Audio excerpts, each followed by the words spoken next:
নমস্কার ma'am.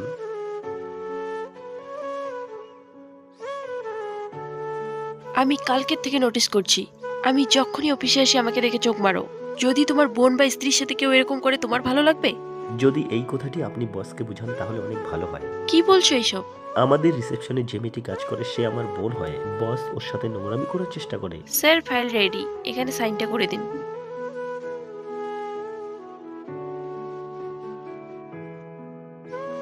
Sir please হাত ছাড়ুন আমার।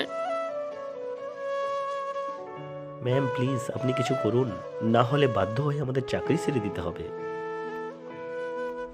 আজকের পর থেকে যদি ওর সাথে কোনো নোংরামি করার চেষ্টা করো তাহলে আমার থেকে খারাপ কেউ হবে না।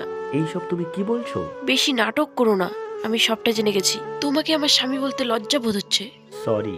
সরি আমাকে নয়, ওকে বলো। সরি প্রিয়া। বস আর কোনোদিন আমাকে বিরক্ত করবে না।